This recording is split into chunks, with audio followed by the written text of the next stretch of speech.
పెట్టారు. ఇది సరే, ఇది ఇక్కడితో ఆగి పరిస్థితి కనిపిస్తుందా? అసలేమీ ఆగదు. నేను చెప్తున్నా, ఆగితే ఆయన ఎందుకు మాట్లాడతారు, లేదా వీళ్ళు ఎందుకు అప్పుడే ఎదుర్కొంటారు. బహుశా తెలుగుదేశం సభలో ఫోకస్ ఇటు దీని మీద చాలా ఎక్కువగా ఉంటుంది.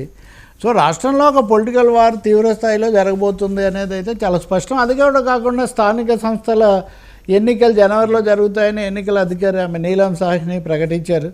అది కూడా ఈవీఎంలతో జరుగుతాయని ప్రకటించారు. గతంలోనే బ్యాలెట్ పేపర్లతో చేశారు. ఇప్పుడు కర్ణాటకలో కాంగ్రెస్ ప్రభుత్వం కూడా బ్యాలెట్ పేపర్లతోనే స్థానిక సంస్థల ఎన్నికలు చేస్తామని వాళ్ళు దానికి సిద్ధమవుతున్నారు. కానీ నీలం సాహ్ని గారు మాత్రం ఈవీఎంలతోనే మేము చేస్తాము, దానికి సంబంధించిన ఇది పెట్టాము, టెండర్ పెట్టాము అన్నమాట ఆమె చెప్తున్నారు. ఎవరికి టెండర్ అంటే ఎలక్షన్ కమిషన్కు.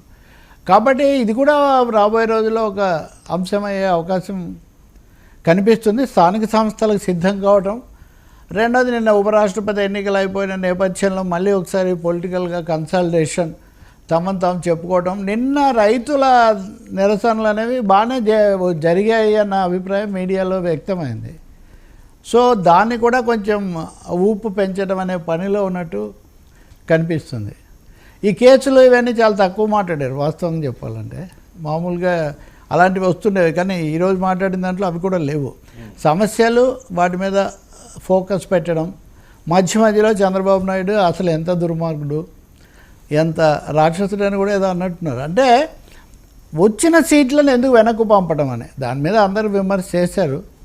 వీళ్ళేమో అసలు మీరేం చేయలేదు, కేవలం కాంపౌండ్ వాల్ కట్టారు, లేకపోతే కనీసం కూడా ఖర్చు పెట్టలేదు, మేము చేసినందువల్ల నష్టం ఏమి రాదు, లాభమే జరుగుతుందని వాళ్ళు సమర్థించుకుంటున్నారు.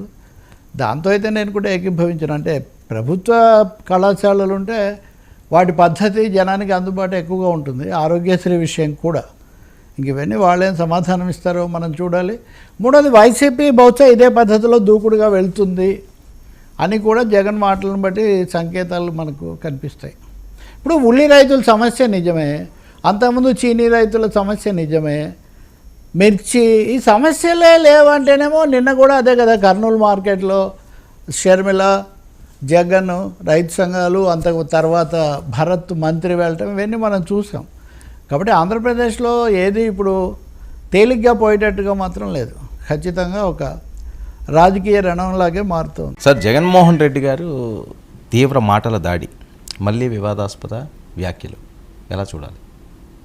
అదే రెండు విషయాలు. ఆయన మీడియాతో మాట్లాడాడు. ఈ మధ్య ముఖ్యమంత్రి పదవి పోయాక ఆయన ఎక్కువసేపు మీడియాతో బాగా మాట్లాడుతున్నారు కదా, పవర్ పాయింట్ ప్రజెంటేషన్లు అవన్నీ.